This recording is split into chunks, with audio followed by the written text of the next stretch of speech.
The chandeliers at the Grand Seattle waterfront estate were so blindingly bright they made my eyes sting.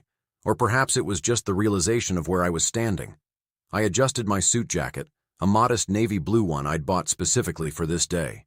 I felt like a ghost among the elite of Washington society, men in $3,000 tuxedos and women draped in silk and diamonds. But I held my head high. I had earned my place here. Or so I thought. After all, every single detail of this $50,000 dream wedding was funded by the sweat and grime of my hands. My hands. That was the problem. I saw Brianna across the room looking like a literal princess in her $12,000 lace gown. When her eyes met mine, there was no sparkle of joy, no, "I love you, Dad."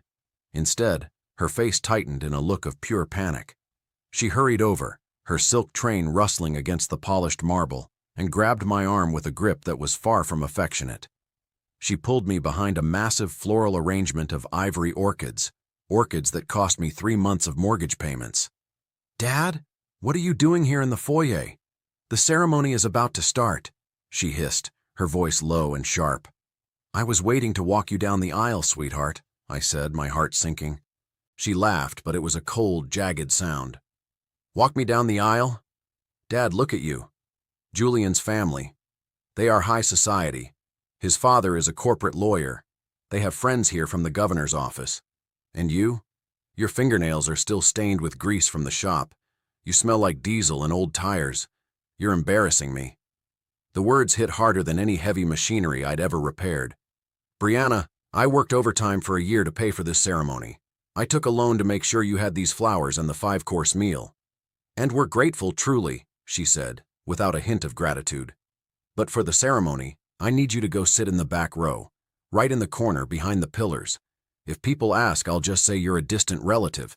Please, Dad, don't ruin this for me." I stood there paralyzed as she turned away to fix her veil.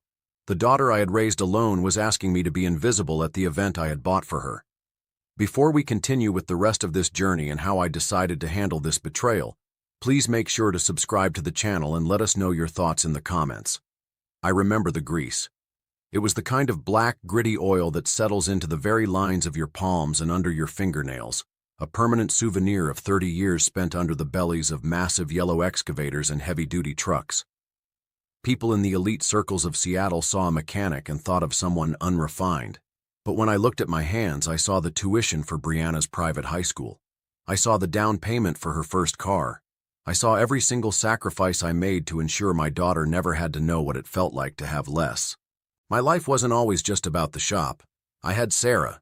She was the light in our small home, the woman who could make a simple stew taste like a 5-star meal. But when Brianna was only 7, cancer took Sarah from us in 6 brutal months. I remember sitting by Sarah's bed on that final night, my heart shattering into a million pieces, while she whispered, "Take care of our girl, Sam. Make sure she sees the world." That promise became my North Star. I became both father and mother, a man who worked 16-hour days at the heavy machinery yard and still came home to braid pigtails and read bedtime stories about princesses and far-off kingdoms. I wanted Brianna to be the princess in her own story. I worked double shifts, often pulling graveyard hours at the port, fixing transmissions in the freezing rain while my joints throbbed with a dull ache that never truly went away. I never complained, not once. When Brianna wanted those expensive designer sneakers because everyone at school had them, I picked up extra work on the weekends. When she wanted to go to that elite university in Chicago, a place where the tuition cost more than my annual salary, I didn't tell her it was impossible. Instead, I went to the bank, signed over my house as collateral, and told her to go chase her dreams. I remember dropping her off in Chicago.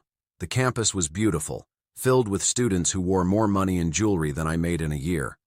I felt out of place in my work truck, but the pride I felt seeing Brianna walk through those ivy-covered gates made every drop of sweat worth it. "I'll make you proud, Dad," she had said then, hugging me tightly. That hug lasted me for 4 years. But Chicago changed her. Or maybe it just revealed who she really was. It started with the small things. The phone calls became shorter, mostly centered around, "Dad, I need an extra $500 for a networking event," or "Dad, my friends are going to Aspen, I can't be the only one staying behind." Then it became the embarrassment. I visited her for her sophomore year, still wearing my work jacket because I'd come straight from a big job at the shipyard. She didn't meet me in the main hall. She asked me to wait in a side parking lot. "Dad, you could have at least changed," she'd whispered, looking around to see if any of her new elite friends were watching. "You smell like a gas station." I had laughed it off then, thinking it was just a phase. I thought she was just trying to fit into a world I didn't understand.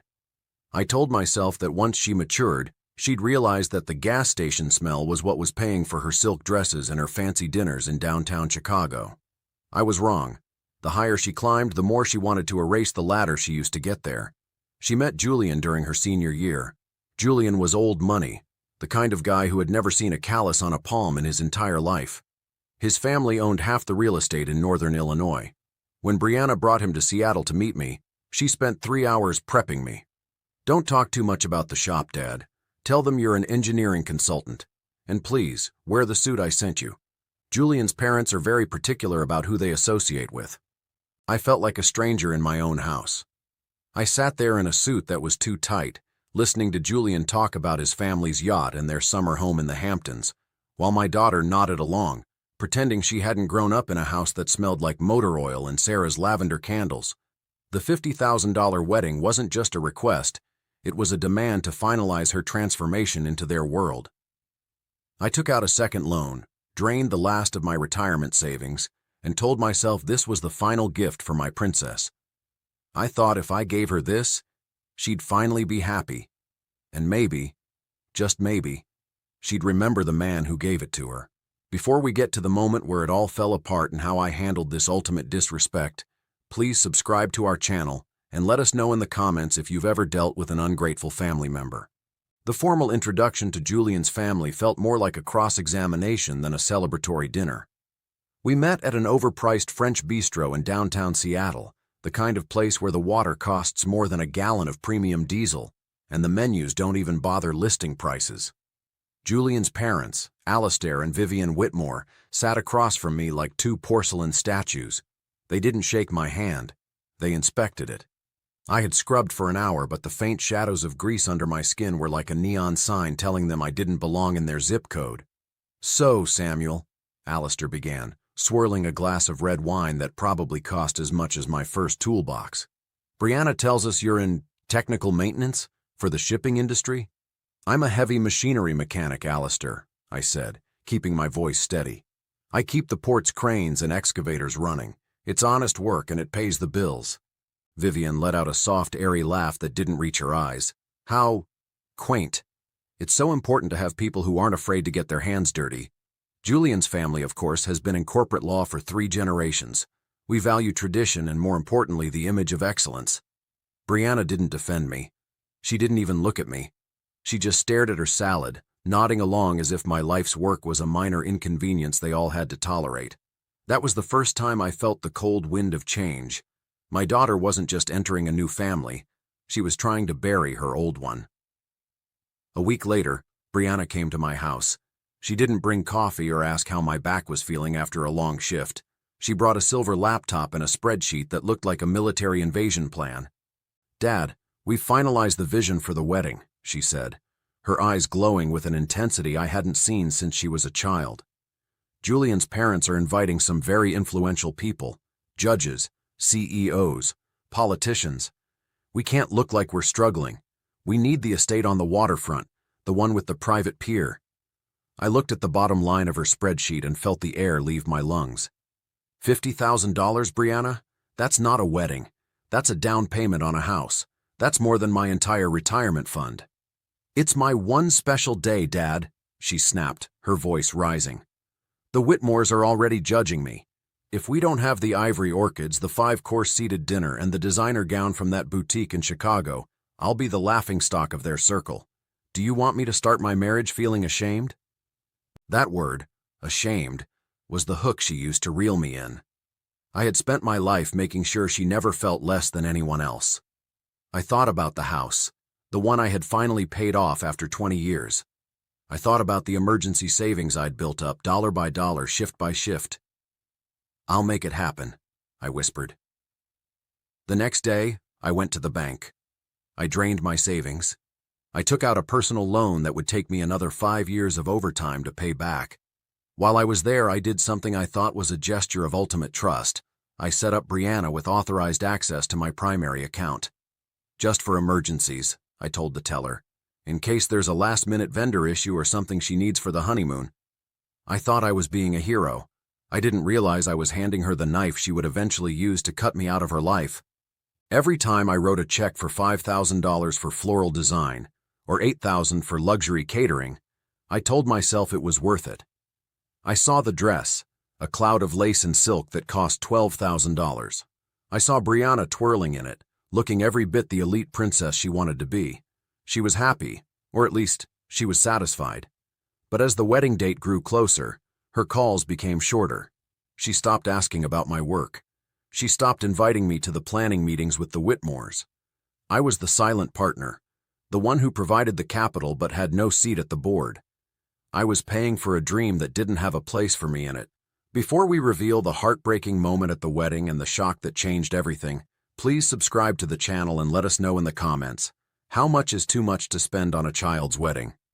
The day of the wedding arrived with a crisp Seattle breeze, but the air felt heavy in my lungs as I pulled up to the waterfront estate. This was it, the culmination of a year of double shifts, missed sleep, and the $50,000 I'd poured into a single afternoon. I looked at myself in the rearview mirror. I had scrubbed my hands until they were raw, trying to erase the black grease that lived in the cracks of my skin. My navy suit was pressed and my shoes were polished to a shine, but as I stepped out of my old work truck, I felt like a rusty bolt in a box of silver jewelry. The venue was a masterpiece of arrogance. Thousands of dollars worth of ivory orchids, the ones I'd paid for, draped over every archway. The scent was cloying, almost suffocating. Around me, guests in designer silk and three-piece tuxedos glided across the marble floors, sipping champagne that cost more than my weekly grocery budget. I tried to walk with my head high. I kept telling myself, Samuel, you built this. You paid for this. You are the father of the bride. But every time I caught a reflection of my weathered face in the grand mirrors, I saw the invisible out-of-place sign hanging around my neck. I saw Brianna near the grand staircase. She was breathtaking. The $12,000 lace gown flowed behind her like a cloud, and for a split second, I saw my little girl again, the one who used to run to the door when I came home from the shop. My heart swelled. I started toward her, a smile tugging at my lips, ready to tell her how beautiful she looked. But the moment our eyes met, her smile didn't just fade. It disintegrated into a look of pure, unadulterated horror. She didn't run to me. She rushed toward me, and before I could even say, "Congratulations," she grabbed my arm and pulled me behind a massive floral pillar, away from the prying eyes of the photographers. "Dad, what are you doing out here in the open?" she hissed. Her voice was sharp, a jagged edge that cut through my pride. "I'm here to walk you down the aisle, Brianna," I said, my voice trembling slightly. "The ceremony starts in 20 minutes. She looked at my hands, then at my suit, then back at the elite crowd behind her. "No, Dad. We talked about this. Look at Julian's family. His father's associates are here. There are people here who could change Julian's entire career. If they see you, the grease under your nails, the way you talk, they'll realize where I actually came from. You're going to ruin everything." I looked at her, truly looked at her. "I'm the reason you're here, Brianna. I'm the reason this estate is rented and these people are fed. And I'm grateful for the money, Dad. I really am," she said, though her eyes were cold as river stones. "But money doesn't buy the image we need today. I've told everyone my family is, well, more established. I need you to go to the back row, all the way in the back, behind the stone pillar near the exit. Sit there, stay quiet, and please, for the love of God, don't try to get in any of the official photos. I don't want my wedding album to look like a charity event." Just then, Julian stepped around the pillar. He adjusted his silk tie and looked at me as if I were a stain on the rug. "Is he still here?" Julian asked, not even addressing me directly. "Brianna, my father is asking who the service staff member in the navy suit is. It's getting awkward." Brianna didn't defend me. She didn't even flinch. She just nodded at Julian and looked back at me with a look of desperate embarrassment. "Please, Dad, just go to the back. If you love me, you'll stay out of the way." The weight of 25 years of fatherhood collapsed on me in that moment. I looked at the daughter I had raised alone, the girl I had sacrificed my health and my youth for, and realized that to her, I was just a walking checkbook that was no longer needed. I wasn't her father. I was a liability. I was a common person who didn't fit into the high society lie she was building. I didn't argue. I didn't cause a scene. I simply nodded, turned around, and walked. But I didn't walk to the back row. I walked right past the pillar, past the string quartet playing their elegant music, and out through the massive oak doors. The valet looked surprised as I handed him my ticket. My old truck roared to life, its engine a rough, honest sound amidst the quiet hum of luxury vehicles. As I drove away from that waterfront estate, watching the ivory orchids disappear in my rearview mirror, the coldness in my chest turned into something else. It was a hard, sharp clarity. They wanted a wedding without the embarrassment of the man who paid for it? Fine. They would have exactly what they asked for. But they were about to learn that when you discard the foundation, the whole house tends to come crashing down. I had one more stop to make before the reception dinner was served, and it involved a very important conversation with my bank. The realization of what I had to do made my hands steady on the steering wheel. If Brianna was so ashamed of the grease on my hands, she shouldn't have any problem living without the money those hands provided. Before we get into the phone calls that turned this dream wedding into a financial nightmare for the Whitmores, make sure to subscribe to the channel and tell us in the comments, would you have walked out too? The drive back to my small two-bedroom house in the suburbs was the longest 20 minutes of my life. The city of Seattle blurred past me, a mess of rain-slicked streets and glowing neon signs that felt mocking in their brightness. When I finally pulled into my driveway, the silence of my neighborhood felt heavy, almost suffocating. I walked into my living room and didn't even bother to turn on the lights. I just sat there, in my navy suit, on the edge of the recliner that still smelled faintly of the lavender candles Sarah used to love. I felt a hollow ache in my chest that had nothing to do with the physical exhaustion of my job. It was the realization that I had spent 25 years building a pedestal for a girl who used it only to look down on me. But as the initial shock of the wedding humiliation began to cool into a hard, cold anger, a practical thought entered my mind. I needed to see the damage. I needed to know exactly how much of my future I had sacrificed for a day I wasn't even allowed to witness. With a trembling hand, I pulled out my phone and opened my banking app. I wanted to see the final balances, to calculate how many more years of fixing hydraulic pumps and rebuilding engines I had ahead of me to pay off that $50,000 debt. My finger traced the list of transactions. The florist, the caterer, the venue deposit. Everything was as expected, until I reached the bottom of the pending transactions list. My heart stopped. There, in stark black and white, was a charge that I hadn't authorized. $15,000. The merchant was listed as the Grand Regency Luxury Suites. I blinked, certain that I was misreading the numbers. I refreshed the app, but the figure remained. $15,000. I knew that name. It was the ultra-luxury hotel where Julian's family and their elite friends were staying. But I hadn't agreed to pay for their lodging. Brianna had told me the Whitmores were handling their own accommodations. Then, the realization hit me like a physical blow to the stomach. I remembered the day at the bank when I had given Brianna authorized access to my primary account. I had done it out of love, thinking of it as a safety net for any last-minute wedding emergencies. I had trusted her with the keys to my life's work, and she had used them to rob me while I was still standing. I didn't need a detective to figure out what happened. Brianna hadn't just wanted a dream wedding. She wanted to impress Julian's family by proving she could provide for them. She had used my money to pay for the Whitmores' presidential suites, likely telling them it was a gift from her family to maintain the illusion of being elite. She had sat there, watching me scrub my grease-stained hands, knowing she was currently draining my bank account to buy favor with people who looked at me like I was dirt on their shoes. The betrayal was total. It wasn't just that she was embarrassed by me, she was predatory. She had calculated exactly how much she could take before I noticed. She saw me as a bottomless ATM, a man whose only value was the currency he could provide. Sitting in the dark of my quiet home, I felt a strange shift.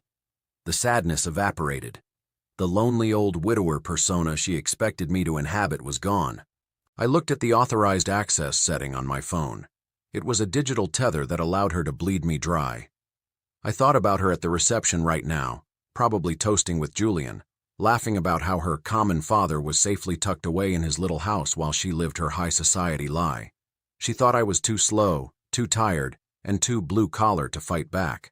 I realized then that for 25 years, I had taught her that my love had no limits. Tonight I was going to teach her that my patience did. If she wanted to live in a world where I didn't exist, I was more than happy to oblige. But she was about to find out that when the mechanic stops maintaining the machine, everything comes crashing down. Before we reveal the moment I decided to pull the plug on her perfect night, please subscribe to the channel and let us know in the comments. What would you do if you found an unauthorized $15,000 charge from your own child? I sat at my small kitchen table, the only light in the house coming from the cold blue glow of my laptop screen.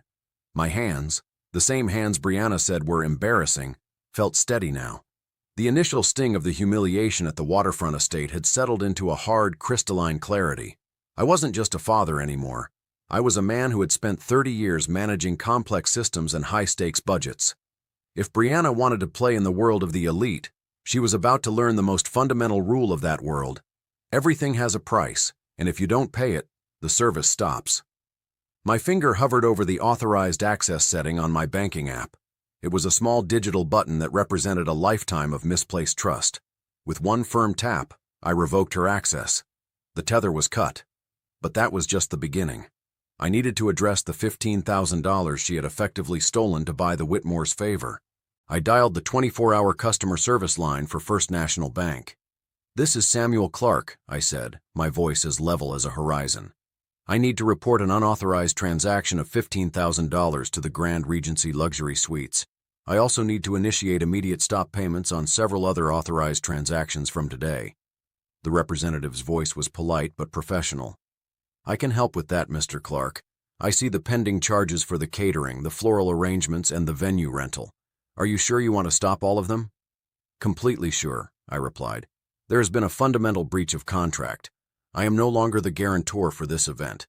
Effective immediately, every single payment associated with the Anderson-Whitmore wedding is to be frozen." As the representative typed away, generating confirmation numbers, I felt a weight lifting off my shoulders.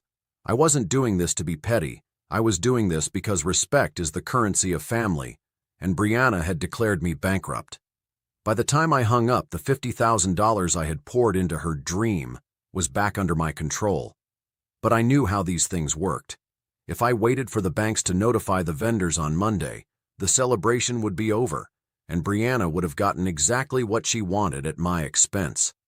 I looked at the wedding itinerary Brianna had left at my house weeks ago. I knew exactly who was providing the services. The first call went to Elegant Affairs Catering. I knew they were currently serving the main course, that 5-course meal I'd spent months of overtime to afford. "Marcus, this is Samuel Clark," I said when the head caterer answered. "Mr. Clark, everything is going beautifully," Marcus whispered, likely standing in the estate's kitchen. "The Chilean sea bass is a hit. Is everything okay?" "Marcus, I'm calling to inform you of a financial complication. I have revoked all payment authorizations at the bank effective 10 minutes ago. You'll want to secure your equipment and whatever inventory you have left. The primary account holder has pulled the plug." There was a long, stunned silence on the other end. But the dessert hasn't even been served. We have an open bar tab that's already over $5,000. "I suggest you speak with the bride or the Whitmore family about alternative payment arrangements," I said calmly. "Business is business, Marcus. I wouldn't want you to lose any more money on a contract that no longer has a funder." I hung up before he could argue. Next, I called Susan from the floral company. I had seen those $8,000 ivory orchids decorating the pillar she had hidden me behind. "Susan, it's Samuel. I'm calling to give you a head start. The payment for today's floral design has been stopped. If you want to salvage those arrangements for your Sunday morning orders, I'd suggest you get a crew to the waterfront estate immediately. Otherwise, they'll likely be tossed in the trash when the venue realizes the rent hasn't been paid for the reception." I could hear the alarm in her voice, the frantic calling of assistance in the background. I was dismantling the lie piece by piece. Finally, I called the venue coordinator at the estate. This was the big one. The rent for the ballroom alone was staggering. "The payment for the reception hall has been canceled due to unauthorized charges on the primary account," I told her. The guests are currently occupying a space that is no longer paid for. As I sat back in my chair, the silence of my kitchen felt different. It felt like justice. I thought about the reception. The moment the music would stop, the moment the caterers would start packing up the silver before the cake was cut, and the moment the Whitmores would realize their elite status didn't cover the bill. Brianna wanted me to be invisible. She wanted me to be a silent ghost in the background. Well, she was about to find out that the ghost was the one keeping the lights on. Without the embarrassing mechanics money, the princess's ballroom was just an empty, cold hall. I had spent 25 years teaching Brianna that my love was unconditional. Tonight I was teaching her that my presence, my labor, and my dignity were not. I wasn't just taking my money back, I was taking my life back. Before we reveal the absolute chaos that erupted at the reception when the credit card started declining, please make sure to subscribe to the channel and let us know in the comments. Do you think I went too far, or did Brianna get exactly what she deserved? I sat on my porch, the darkness of the Seattle night wrapping around me like a shield. I didn't need a television to know what was happening at that waterfront estate. I could almost hear the silence. In my mind, I saw the exact moment the music stopped. I saw Marcus and his catering team, the ones I had spoken to personally, quietly covering the silver trays of sea bass and lobster. I saw the bartenders closing the open bar, pulling back the expensive bottles of scotch that my overtime shifts had paid for. I saw the faces of the elite guests as they looked at their empty plates, whispered confusion turning into public scandal. Then it started. My phone, which had been silent for hours, began to vibrate against the wooden porch railing. The first call was from Brianna. I didn't answer. I just watched the screen glow with her name, over and over again. Then came the texts, a frantic stream of consciousness that shifted from confusion to rage to pure, unadulterated panic. Dad, where are you? The caterers just stopped serving. They said the payment was revoked. Call me back now. Dad, Julian's father is furious. He tried to pay with his card and it was declined too. What did you do? Everyone is staring at us. They're packing up the flowers, Dad. Stop this right now. I counted them.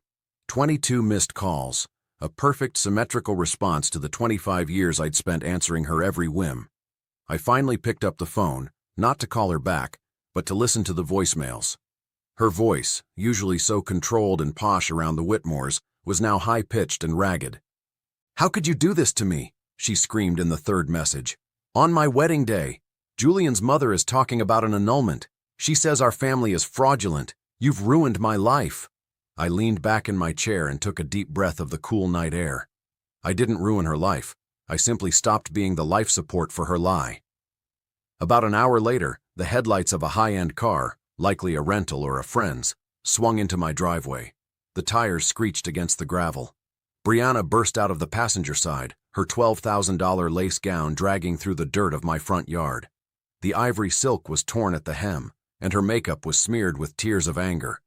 Julian followed her, looking disheveled, his elite tuxedo rumpled as if he'd been in a physical scuffle.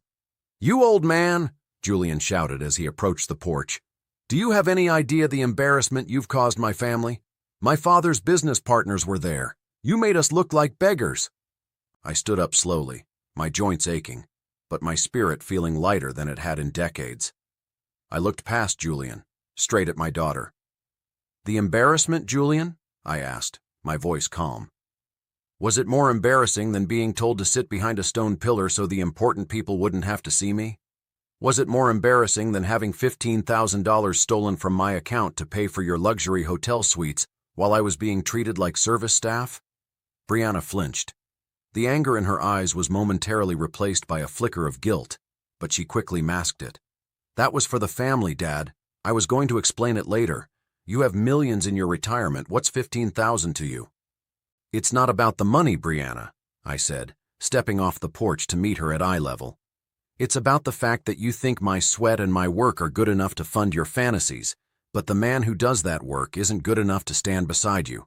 You wanted an elite life? You wanted to belong to a world where image is everything? Well, Julian's family just saw the image of a wedding that couldn't even pay for its own dessert."